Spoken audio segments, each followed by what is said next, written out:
Dr. Leah Milne. Uh, so Leah is here to talk about her debut book, I believe it was, her first book, Novel Subject. So Leah is an associate professor of English at the University of Indianapolis and a director of graduate studies in English as well. Leah got her own PhD from University of North Carolina, with her dissertation having led to this book, I believe. You said that in a podcast that I listened to recently, that this was exactly what you're going to talk about later as well, how to turn your dissertation into a book as well. The novel subject, Authorship as Radical Self-Care in Multiethnic American Narratives, which also won the Midwest Modern Language Association 2021 Book Award. So congratulations for Leah for that as well. So without further ado, I welcome you and go for it. All right. Thank you so much. Thank you to all of you for attending this event. I know, especially for my Eastern Standard Time folks, this is the middle of the day, so I appreciate that. Thank you to Aya for organizing, to everyone in the British Association for American Studies, USSO community. Let me go ahead and share my screen here. All right.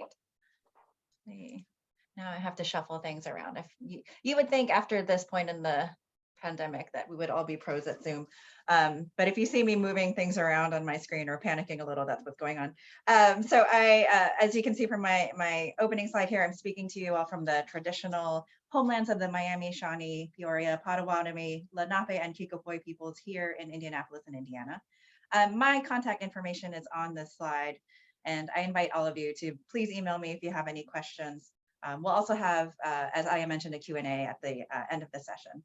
So I wanted to start this USSO book hour with some basic information. I was lucky to have some really good readers and reviewers of the dissertation that then became the manuscript, one of whom is cited here at the bottom. So Min Hyung Song, who was one of my reviewers for the manuscript at University of Iowa Press. This is the blurb that they created in commemoration of the book award that Aya mentioned. So novel subjects, authorship as radical self-care and multi-ethnic narratives. It started as my dissertation project when I graduated from the University of North Carolina in Greensboro in 2015. As I will explain at the end of this presentation, I took a little break, or maybe a very long break, and then it was eventually published in 2021, in July of 2021. The book prize came around in January of 2022. And so, yeah, I will talk a little bit at the end about the process of starting with the dissertation, ending up with the book. But onto the book itself. So novel subjects refers to what I call scenes of writing. So scenes of writing in multi-ethnic US works, primarily contemporary novels that fall under the category of metafiction or self-referential fiction. And so I'll start by defining this term very broadly in terms of fiction about fiction. This is a trope that encompasses all kinds of narratives, genres, forms of media, and so on. And in my study, I focus specifically on these scenes of writing and composition that are related to authorship. So you can also call these scenes of authorship and of fictional or fictionalized characters as authors.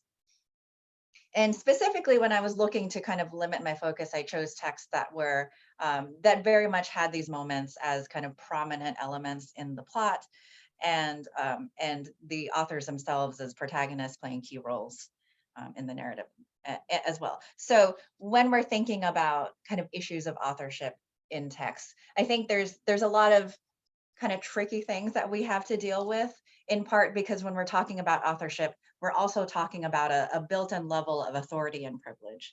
And so how do we talk about marginalized groups when we have already kind of this baseline aspect of privilege that is also tied to the privileges of writing and literacy in the first place, and the privileges and powers of being published, which I differentiate here from the privilege of being read and understood. So we're dealing with this, and then we're also dealing with metafiction, which also has its own kind of assumptions. some of those embedded assumptions can be best represented by this MC Escher sketch that we see here. So we can talk about how critics often dismiss metafiction as narcissistic navel gazing, done primarily by white heterosexual men. In one way, we can kind of counter Spider-Man and say that privilege does not come with responsibility in these assumptions, and that in fact, when we look at what some of those examples are, it seems to hold true. And it's harder to see these things when you do have that privilege, whether that's privilege in the publishing industry or just in life in general. So when we look at this reputation of narcissism in metafiction, we can see that to a certain extent, the things that are out there resemble the stereotype. So we could talk about Kurt Vonnegut or Chuck Palahniuk, Vladimir Nabokov, and so on. But when we're looking at metafiction and the history of metafiction, we can actually see that authors of all genders, from all ethnicities, from all across time have been writing metafiction. And when I was looking at, for my project, like what has been happening with this in the past few decades, what we see is that probably as early as the 90s leading up into the present, there have just been a lot more metafiction that's written by authors of marginalized groups. So just to give you some examples, if you look at the 4 novels, The Sentence, Days of Distraction, The Poet X, and Insurrecto, these were all published too late for me to even consider for the dissertation, let alone the book manuscript. And so we're starting to see just kind of this trend that is, I think, becoming very more prominent. So when I was writing the first version of this, a dissertation version, I was actually considering a couple of questions. And the first of these is just thinking about how do we talk about contemporary US literature and this tension between the power and responsibility that comes with authorship, and then the lack of power or lack of access to power that comes with being part of a marginalized group. And then the second question related to how we might use works of metafiction to challenge this idea of authorship as neutral or universal. So I tied these to the resurgence of multiculturalism. So this is one of the 2 kind of movements that I think this is definitely tied to. And when we're thinking about multiculturalism, we're thinking about a very specific time period in the US, where not only were we tolerating, but in some cases we were actually celebrating in the US government and corporations, popular culture, and so on, diversity in all its forms, especially in national, indigenous, cultural, and ethnic forms. And so these images here are images that I associate with this kind of surge in popularity of multicultural thinking. So the cover of the Time magazine from 1993, representing, quote, the new face of America, and it being very tied to this idea of immigration and multiculturalism. And then in the center, we have Tejana singer-songwriter Selena being chosen very deliberately as kind of this multicultural representative for Coca-Cola. And so there's all these ways in which multiculturalism was not just something that was being discussed in the university, but also in corporations. It was kind of out in the ether. So in the literary world, we have all kinds of examples of the influence of multiculturalism. We have institutionalization of programs like African American and Asian American studies, but we also see the literature representing more marginalized authors. So 3 novels here, Julia Alvarez, Amy Tan, Art Spiegelman. So these were books that were all published in 1991, just to give you an example of kind of where the publishing industry was going as far as this trend in the US. So this is why I placed the start of novel subjects as being after 1989, because I thought it would be interesting to start with the height of US multiculturalism and then move forward to from there to see kind of multiculturalism's wane, and then where we see US literature sort of picking things up from there. So when we're thinking about how metafiction actually reframes multiculturalism, we can talk about how metafiction revises and ultimately reconstructs the dominant narratives that multiculturalism offers. So, for example, if we think about Black History Month, oftentimes Black History Month, especially when we're talking about it in popular culture, it celebrates exceptional individuals. And this is akin to the way that the model minority operates, kind of this myth of like the exceptional Asian American, or before that, the exceptional Jewish American, um, which seems like it's centering a particular group, but it's ultimately pushing to the margins kind of the normal or ordinary within those groups. We can also talk about multiculturalism as celebrating only certain kinds of authentic individuals, such as only primitivized versions of indigenous people. And so in this kind of guise of celebration, we also see um, the ways in which these caricatures or these stereotypes come into being. And so this is part of why I think kind of focusing on metafiction allows us to look at the process of storytelling and identity formation. So this brings me to my second focus in terms of metafiction, and this is that that we can think about metafiction for these particular marginalized authors as a form of self-care. So as I say in my introduction, rather than throwing multiculturalism out entirely, the text and novel subjects show the value of incorporating multiculturalism's foundational attentions into larger conversations on equity and self-care. So I thus show through these texts how the privileges of authorship and self-conscious metafictional forms of writing they can exemplify, but also portray and enact forms of self-care. So this is self-care that specifically wrests control away from these dominant multiculturalist narratives and then replaces them with more ethical and more intimate forms of storytelling and identity formation.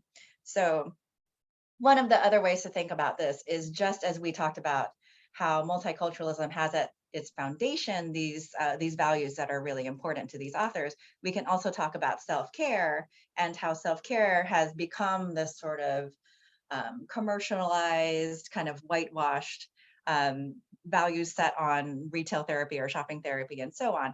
And so it's become kind of corporate. And so similarly, multiculturalism made this move that then sort of entered into the corporate era, and we lost kind of the basics of it.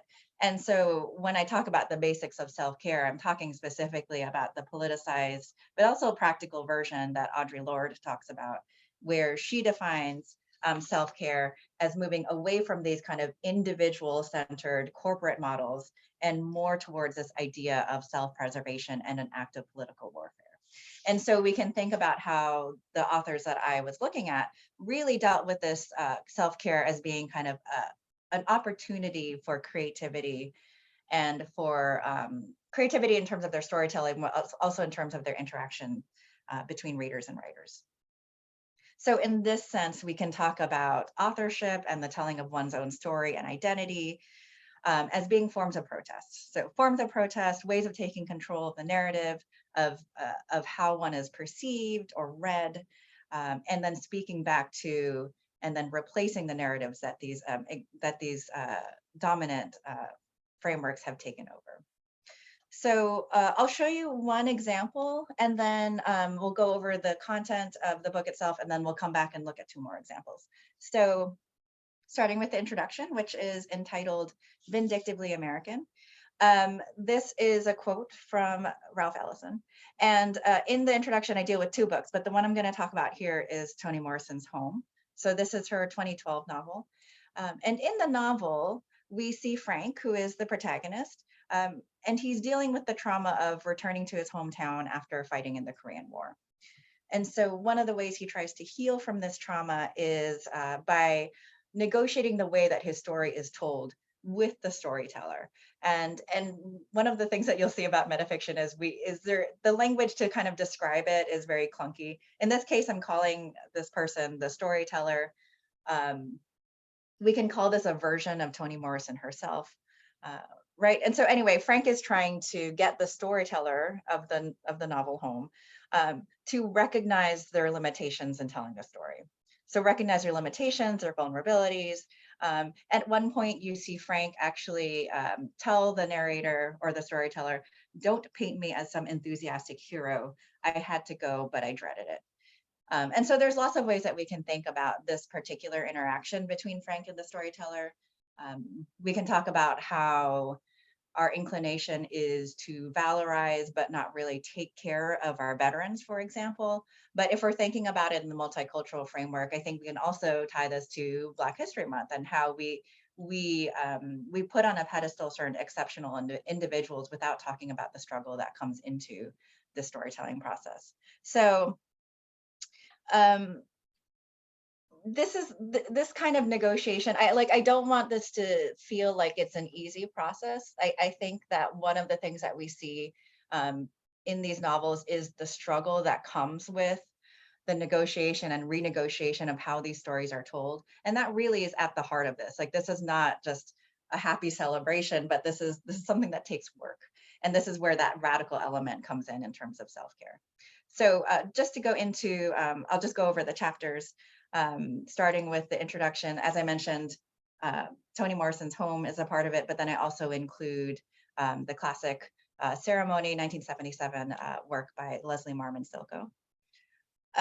Chapter 1 is where I get the title novel subjects from. In that one, I actually talk about 2 more recent works. So this chapter is focused on the interaction between post-colonialism and multiculturalism. And it talks a lot about mental health as it relates to multiculturalism.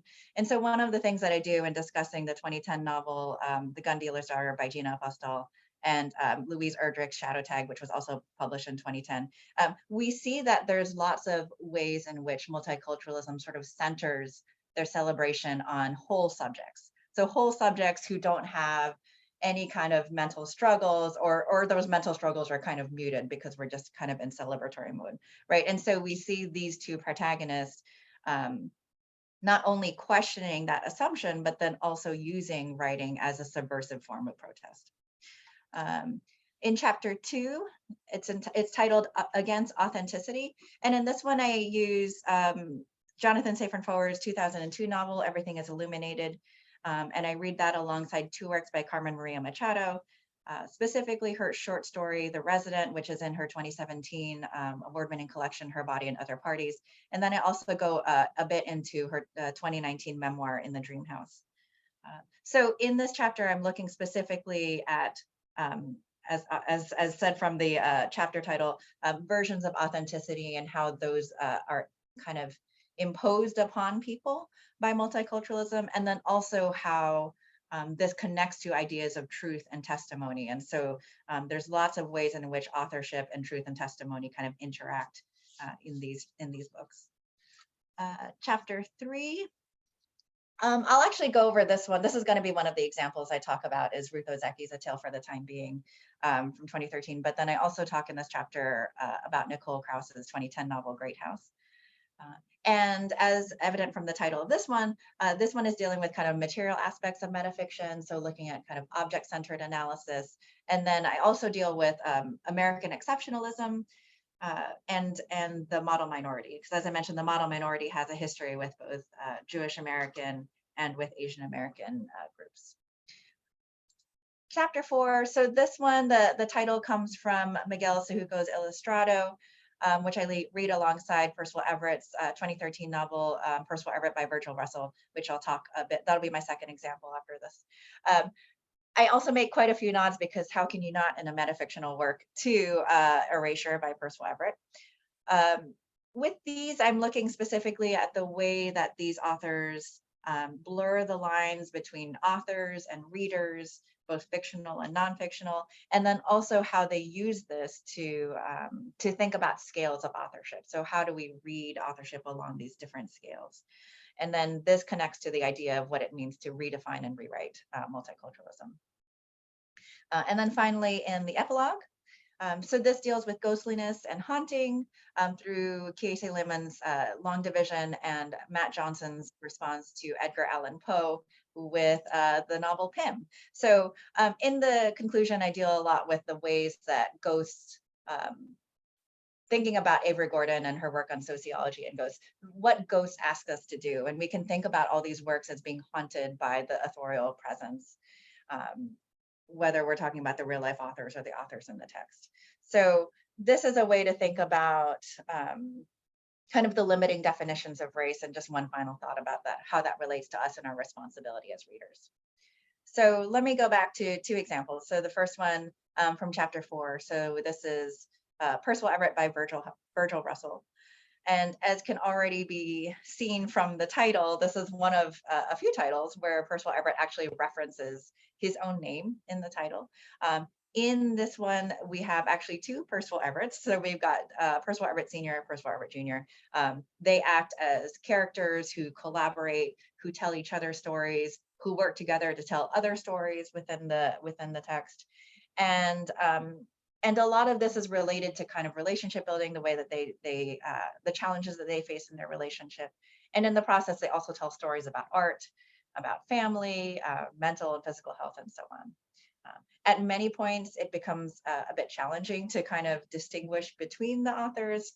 All of that is on purpose. We're talking about what it means to kind of blur borders here. And we see the power in doing so, just as we did with Toni Morrison's Home. We see that leads to all these ways of negotiating and interacting with each other. One final example. So this is from chapter 3, Material Metafiction and the Life-Changing Magic of All Myriad Things. So this one focuses partly on Ruth Ozeki's 2013 novel, A Tale for the Time Being. And if the title looks familiar, it's because I kind of stole it. There's a lot about stolen writing and plagiarism and stuff in my book as well. So I kind of plagiarized this a bit from Marie Kondo's The Life-Changing Magic of Tidying Up, which we can also call a kind of self-care that itself has been commercialized, whitewashed, misunderstood, and so on. When we look at what Ozeki's novel is doing, we see that there's this character named Ruth Ozeki, who we'll call Ruth, and she's reading this journal that's written by this teenage fictional author named Now. And Now is writing this journal and imagining a future reader. And so one of the ways that we can think about how this disrupts or sort of scalar assumptions about authorship is we think because Ruth is in the future or in the later time reading something that a person has written in the past, that there's no way in which these would interact in time and space. But what happens in Ozeki's novel is this relationship is actually circular. So both writers have power to influence the other in very surprisingly personal and intimate ways that also shapes their self-assessments, their own perspectives, and so on. This is a bit of a spoiler alert, but at one point we actually see Ruth sort of cross the boundaries of fiction, and she crosses into the fictional story world of Now, and Now's grandmother, and then she deliberately affects the plot of that story. So one of the ways to think about this is how much these author characters do what Sarah Ahmed calls kind of acts of willfulness and intrusiveness. So they intrude upon and they interrupt the metafictional tales that they tell, while at the same time willfully insisting upon telling those tales in the first place. And often they do so through an over-reliance on unconventional or unaccepted or even seemingly inauthentic methods and approaches. Before we go to Q&A, I said I was going to say a little bit about my dissertation to book process. Keep in mind that in a lot of ways I was very lucky to get the job that I did, in part because there was no real rush to get a book out. And so I had kind of personal and professional circumstances that worked in my favor. But this is what worked for me. Oh, and the other thing I should say is that I worked with the smaller press. So University of Iowa Press, one of the things that they pride themselves on is because they aren't too big, they are able to move quickly than some of your other bigger presses out there. So with those caveats in place, here's what I did. So I miss the time in my life where I used to wake up and my to-do list was write the dissertation like every day. So anyway, write the dissertation, graduate. And then for me, again, this is unique to me, but I was able to just ignore it for a little while. And the reason why this was helpful is, hopefully this is not true for you, but for me, by the end of the process, I really hated it. I hated everything about it. I didn't want to look at it anymore. And so this gave me a good emotional and psychological and intellectual break from it. And that break can be as long as time allows. So until you like it and you want to start it again, or in my case, it just felt like a good time in terms of the job, in terms of life, and so on. After that, I really had to find ways of being accountable, because no longer could I say, what's on the to-do list today? It's write the thing. that was like 8th or 9th on the list, right? Like everything else came first. And all those things include just regular basic life stuff. But in terms of your professional to-do list, you're teaching, right? You're trying to pay the bills. And so ways of being accountable for me included writing accountability groups, conferences, anything that had an external deadline allowed me to kind of push myself to make this a priority in terms of my writing. And then step 4, I kind of put these together just because I was doing a little bit of both all the time, researching how to write book proposals, what was involved in that. And you'll find that each press has unique kind of demands, and then revising as I went along. 2 books that I want to pitch. So the first one is one that was really foundational to me, and this was William Germano's From Dissertation to Book. Highly, highly recommend it. I also got a lot of social media advice, not like me directly, but on social media, I got a lot of advice from Laura Portwood Stacer, and she just put out a book recently called The Book Proposal Book, which if it's anything like her tweets, like it's going to be useful. So I highly recommend those 2.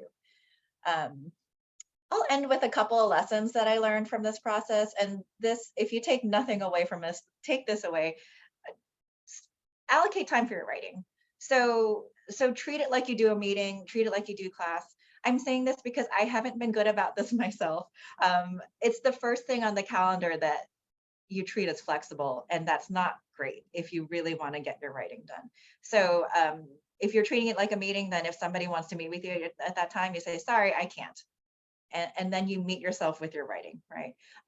Put it on your calendar, like make it formal. And then the other thing that I would say is to think about the fact that what you write now is going to change. It will change because you change, but it will also change because the people who are going to be reading this, like the audience that you're addressing for your graduate work is going to be very different from the audience that you're addressing later. And you can think about this in terms of your readers or reviewers for the press, or you can think about this just in terms of who's going to read your work once it gets published. And then similarly, I wrote novel subjects for a series. So this is not just University of Iowa Press, but specifically the New American Canon series. And they had a particular focus that worked really well with my book. But it may be the case that you fall in love with the series, or the series editors are really appealing to you, or there's just a press whose values you appreciate that you want to align yourself with. And you may find yourself kind of revising for that as well. So yeah, that is all I have. And I know that there was some questions, so I'm really looking forward to that. But thank you again for letting me talk to you about my book. Thank you, Leah. That was fantastic. So much information there that I'm sure hopefully we'll get a lot of questions for. I just wanted to also note that through kind of sticking to the subject and the theme of your topic, giving a nod to the indigenous people of the land that you're occupying, or everyone is occupying, is a very nice touch as well. Because I just read that Angela Davis, because I'm researching her as part of my research, and she starts every conference and every spiel she does by doing that, especially when she's in the US or in areas where she knows that happens. So I thought that was a very kind of nice start for your multi-ethnic or multicultural presentation. So Thanks. Yeah, we're working on it here at UND. I mentioned things that will take your time, like this. I'm on a thing called the Land Acknowledgement Task Force, and we're working to get that being kind of a normal part of the normal culture here at UND. So it's something that I'm doing partly for me, but also just as a way to get used to it. I do it in my syllabi too. We can definitely talk about things like that. That's very interesting. I think it should be a kind of regular thing, especially if you're in those kind of areas where it's more prominent as well. I would like to invite everyone to join the Q&A if you have any questions. I'm sure we've all done this online thing for such a long time now that you could raise your hand or use the chat function. And Sarah, if you could have a look if there's anything in the chat then as well. As I'm unfortunately working on the tablet, I can't see the hands raised if there's any. And if there's not any yet, I'm happy to kind of put my 2 cents in to start with, because I had a couple of questions. One thing just from the end there that I picked up on, before I forget, is that you made yourself available, or you did a lot of conferences while you were working for the dissertation to book.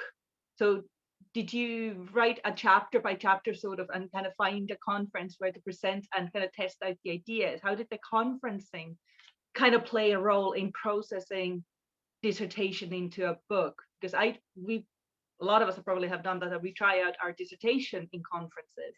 So is there something you could say about that a bit more?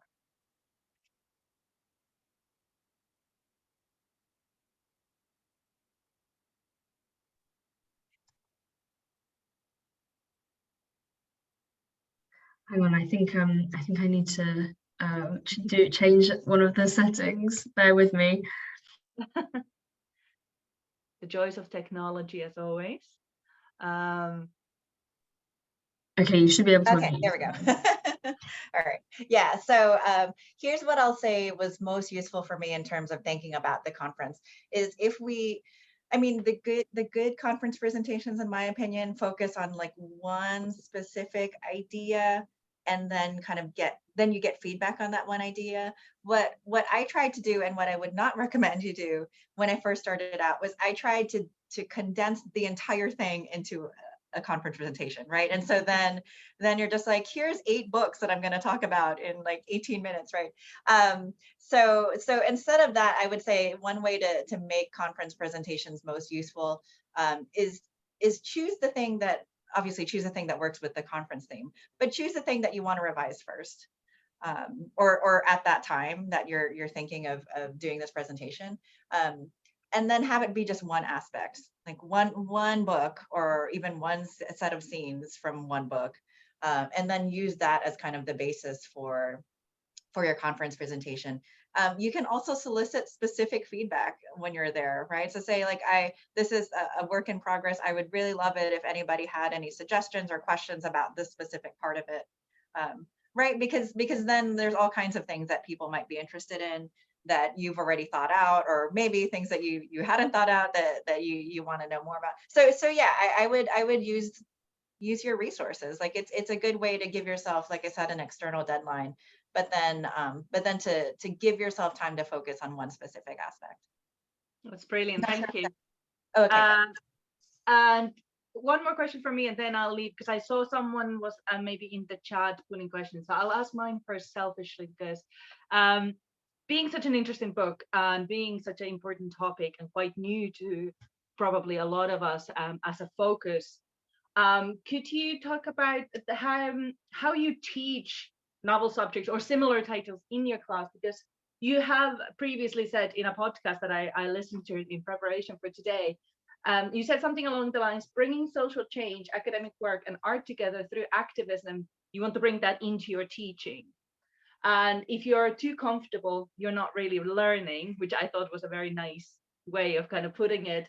And you use the term radical empathy.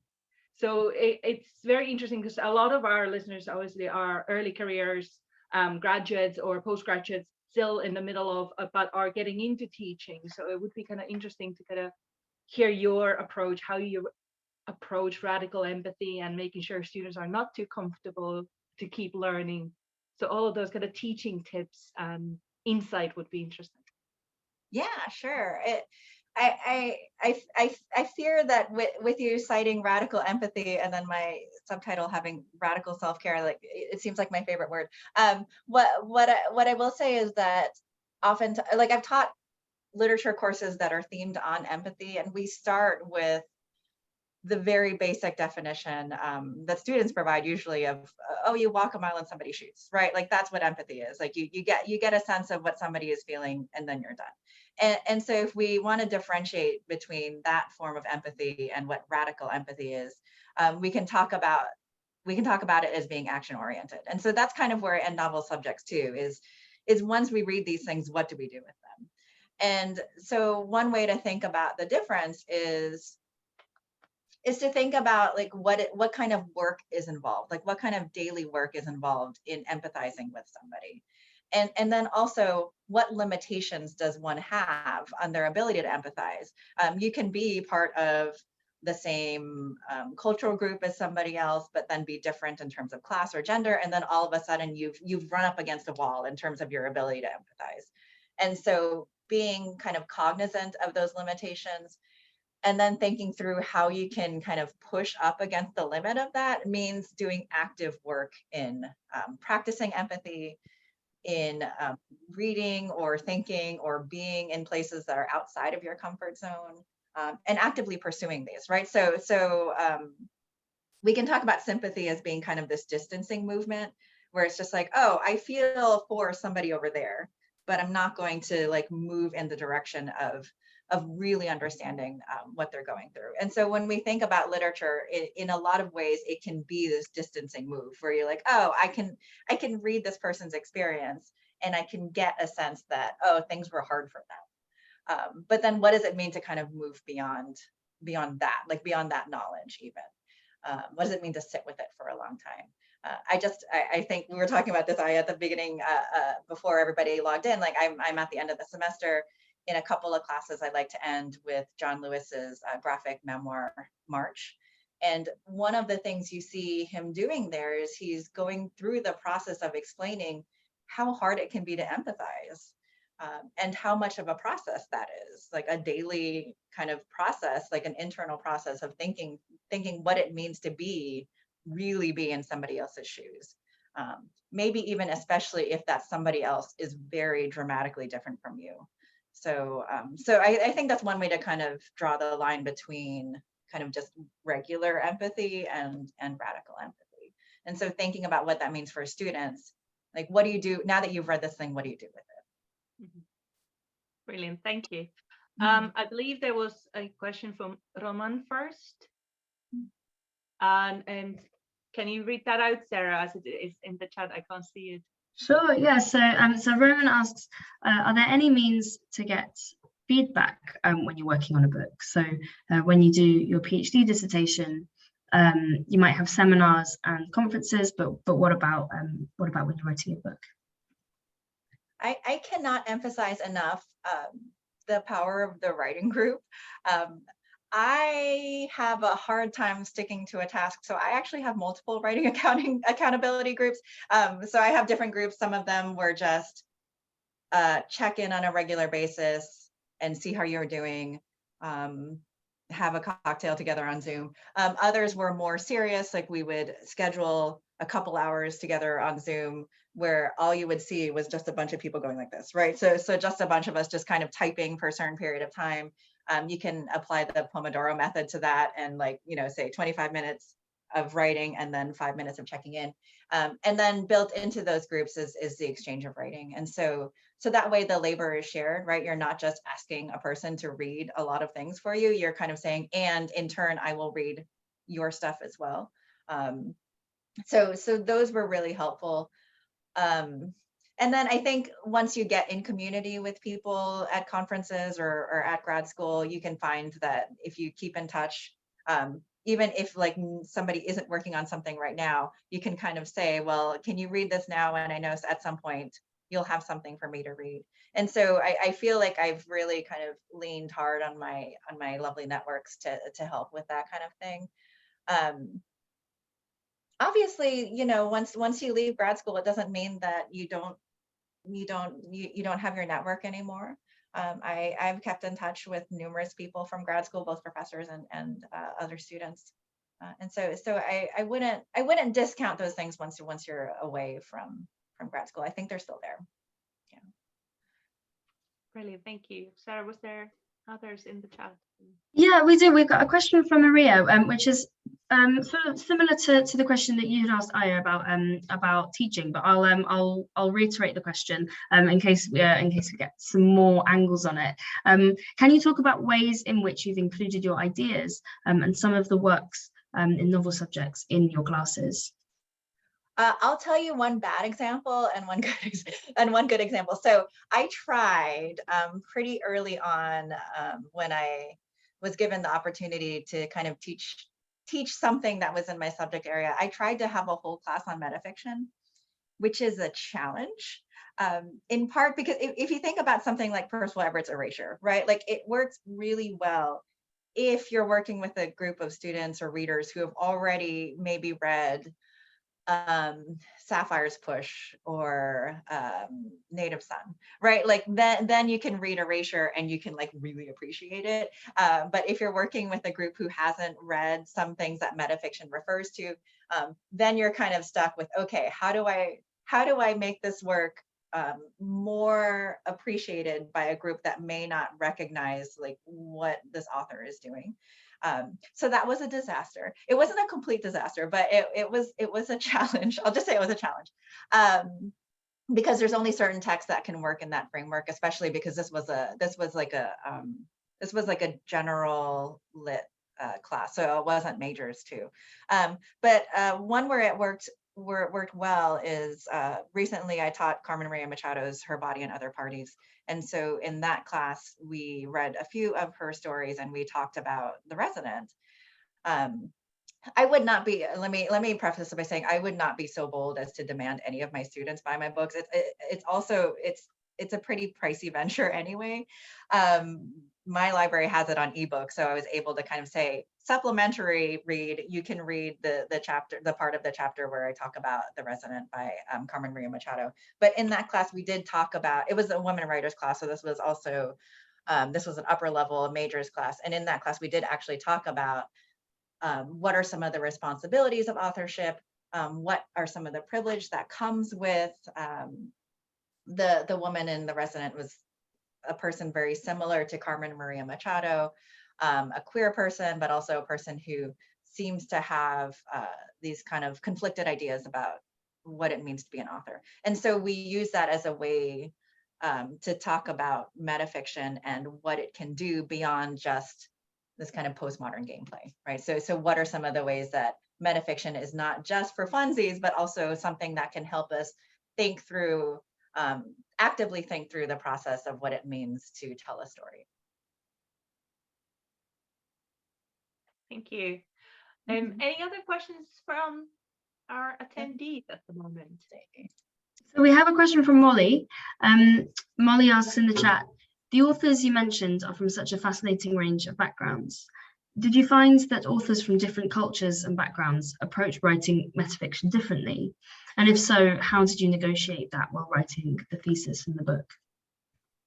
Oh, yeah, that's a good question. I think I had many anxieties about both the dissertation and the book, and one of the big ones was because I'm doing something that's a bit more comparatist. I didn't want anybody to get the impression that I was kind of lumping together non-white authors or marginalized authors in any particular way. And so I tried very hard to kind of say that there are ways in which the way that they're dealing with metafiction is similar, but there's also references that make them very particular to their groups and to their experiences. So yeah, I think one way to answer that question is to think about thematic elements.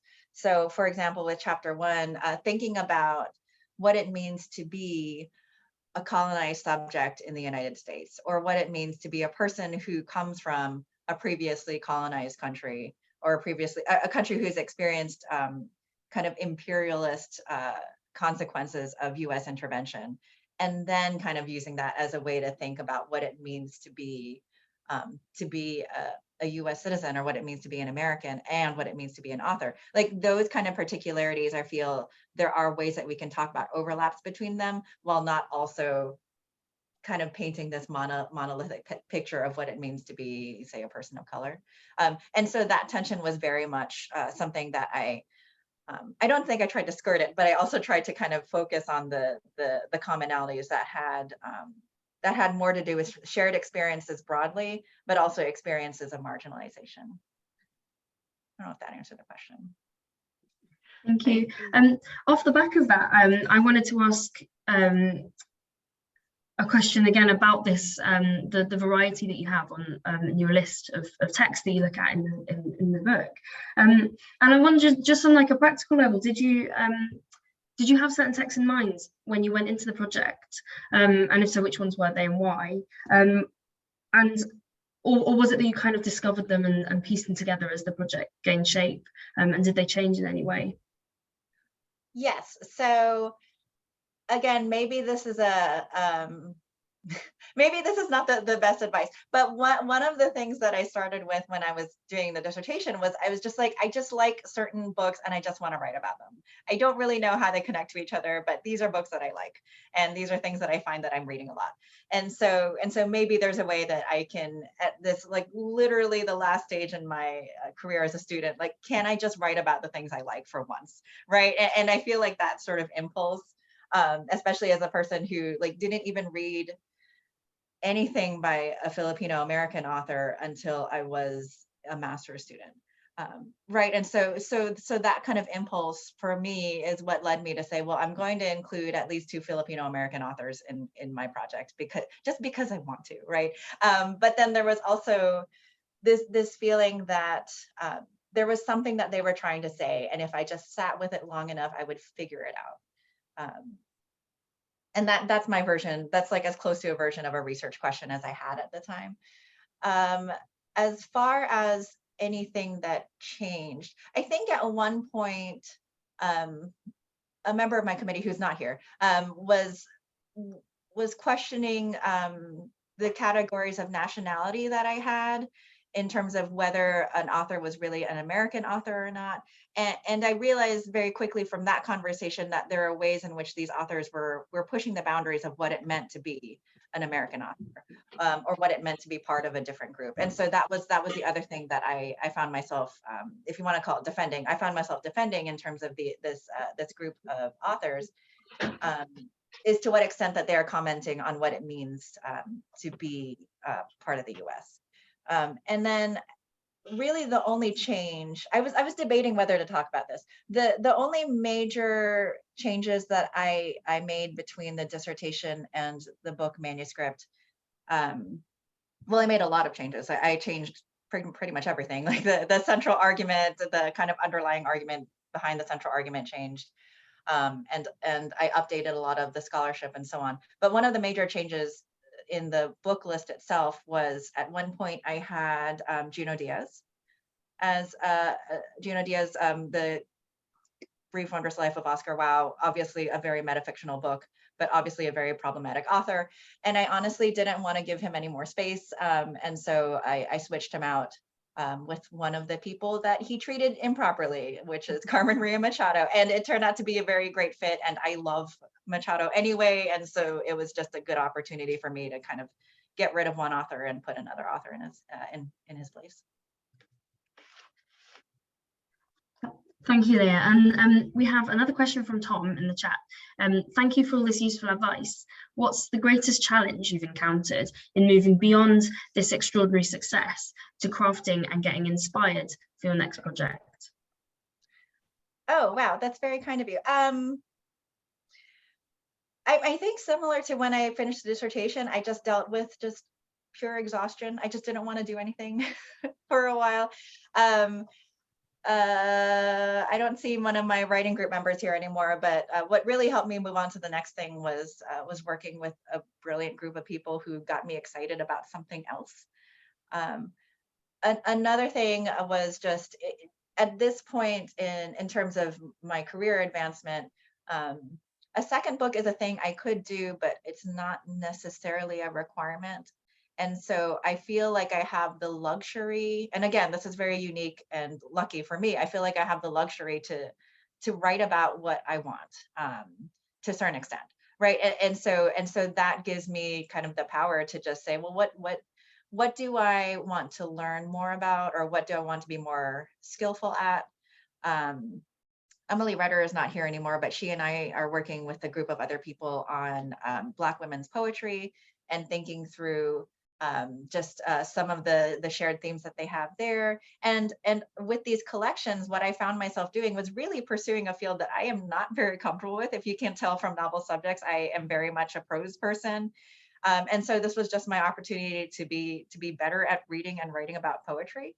And so that was something that I could pursue as like a learning project and something I could be excited about.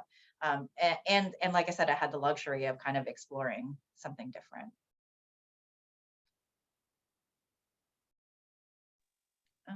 Oh, I see it. Oh, no, wait. as I was about to say, I thought that was a question, but I see Laura in the chat talking about. I think you're just getting a lot of compliments for all your Yeah. beautiful insights here. So it's good to check in on the chat for that as well sometimes.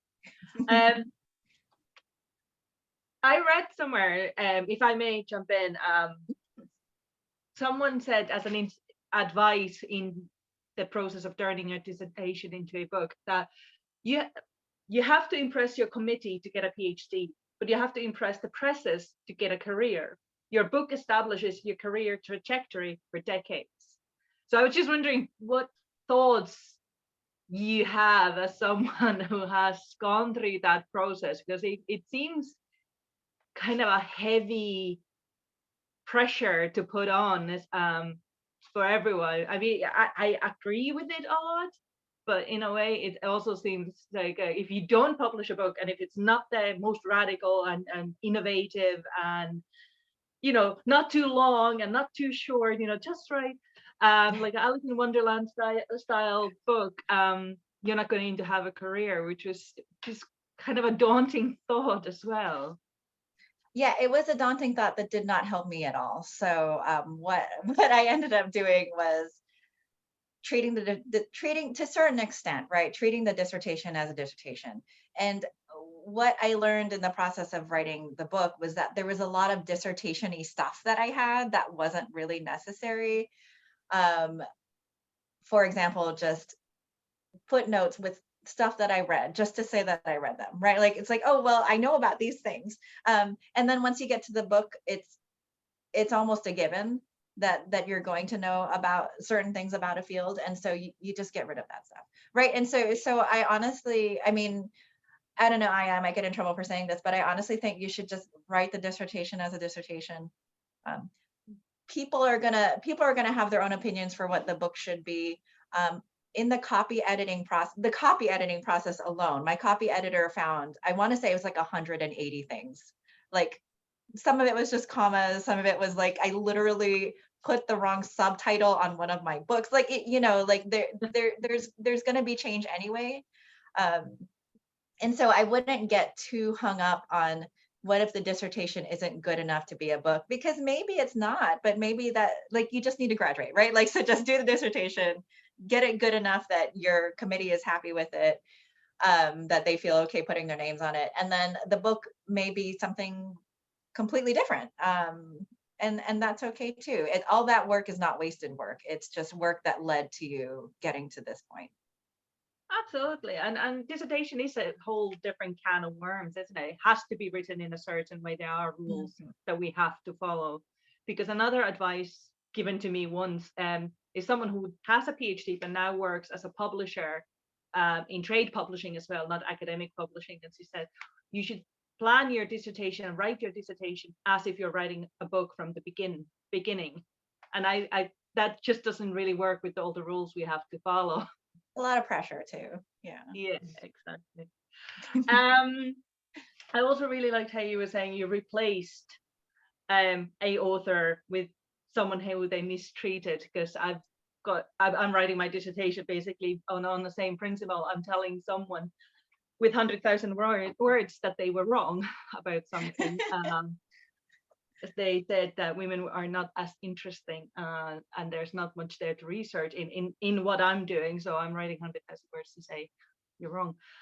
So I do appreciate that. I thought that was, and I think someone mentioned that in the comments as well, that is a beautiful thing to do and to consider and kind of explain as well, not just do it within the book, because we would have never know, but I mentioned that as well.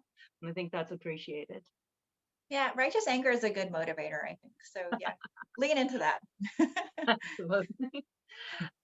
Is there any other questions there in the chat or with any of the attendees there at the moment? No, I do have a question, and because again, I've listened to this Imagine Otherwise podcast from 2017, so that's a bit of a time ago. But you said about, so how would you advise reading novel subjects for someone who hasn't read it yet? Because you said a good trouble of social activism is something that you kind of, at that time, because at that time you were still kind of processing everything, you were kind of getting to that point of making this book, you still had a different title and everything at the time. So how would you advise your readers to face or get challenged mostly when they're reading novel subjects? So I'll answer that two ways. If you're a person who's already, like, if you're a person who's reading this who's already familiar with metafiction, I think this is maybe my obnoxious defense of a potentially obnoxious subgenre, and to say that there are ways in which this is being used in creatively interesting and serious ways. I mean, if you look at Percival Everett by Virgil Russell, like he's writing out of grief. Like this is the first book he wrote after his father passed, and you can see him literally grappling with what it means to grieve and to tell the story of his father. And then you also see him grappling with himself and what it means to go back to writing after he's just had this, momentous thing happen to him. And at the same time, you have the story, right? So the story of the novel itself. And so all those things are happening at once. And I think it's that combination of those things that makes the potential for metafiction so endless. Like there's ways in which like that kind of building on conversations, or that layering of conversations, is just, it just leads to the potential for so much kind of thinking about identity, about who we are, about our history. And then I think if you're just somebody who's reading this who isn't familiar with metafiction, another way to think about this is that term authenticity. So what does it mean that we read people in a certain way, and that we're only comfortable with reading people in a certain way? So if you look at, for example, I don't know if you guys have Yelp in the UK, but if you look at like those restaurant review sites and you see how they talk about quote unquote ethnic restaurants, the word authenticity just gets bandied about all the time, right? Like they're like, oh, this is an authentic Mexican restaurant and this one isn't. And oftentimes those boundaries or those boxes are drawn in very specific ways that one might, if they read novel subjects, be asked to question. So why is a Thai restaurant authentic if it's like a hole in the wall, but not authentic if it becomes high end, right? And so thinking about like how our ideas of authentic cultural identities intersect with something like class or gender. I think that's another kind of good way to think about how to read novel subjects. Is it's asking us to question how we read people and how we read groups of people, and why we impose certain kind of boxes of or boundaries of authenticity upon certain groups. Yeah, and that comes back to what you said about the self-preservation as well, doesn't it? I was wondering as well when I was reading parts of the book that how do you define the borders of the literary homelands and identities in that kind of political warfare that you mentioned during your presentation as well? Mm-hmm. Yeah, Miguel Sahuco's Ilustrado is a really good one for this, because he's literally talking in that about these two novelists who are part of a diaspora, and thinking about what it means to write for their homeland, like their literal homeland, for their diaspora, and then thinking about like where that literary homeland exists, and it exists somewhere in both places, but also in between. And so, especially as we're looking at a more globalized culture, like this idea of what actually American studies is something that we have to think about, right? Like where do we draw the lines around what counts as American studies and what doesn't? And we can see the authors sort of pushing against those kind of conventional boundaries that we have put in universities or in kind of literary theory and so on around these kind of categories, and saying, well, where did these boundaries come from, and why are we drawing these lines these ways? And what happens if we get rid of those lines altogether? Like, what does that allow us to do, or what potential does that open up that wasn't there in the first place? Yeah, absolutely. One final round for questions, if any, because we're drawing to the end of an hour, and Leah's given us so much. I don't want to take the rest of her day. Any questions at the moment, Sarah, that you can see? No. That's okay. So Leah, I would really like to thank you for taking this time and giving this fantastic presentation and a lot of insight into your process and writing, and this massive reading list that we all now have when we finish this. and getting the books. I have some of them already from before, but they're on my to be read pile since forever. So now I'm more kind of excited to start reading them as well. So thank you very, very much. And just as a reminder, yeah, go ahead. You guys have my contact information, so you know I obviously love talking about books. So feel free to follow up with any questions that you have. it's a very big invite there. You get a lot of hopeful, especially postgraduates about to finish. You're going to get a lot of people contacting you, I'm sure. Fine. Yeah. And just as a reminder for everyone, this has been recorded, so we will be putting this up on YouTube. So feel free to kind of share it amongst yourselves. And I know, Leah, you wanted to, then I'll send you an email to confirm when it's up, so you can share it with those who can attend today. So thank you, everyone. If you know any other books, you can always contact US Studies Online as well for reviews. Thank you, and have a wonderful evening or day, depending where you are. Thank you. Thank you.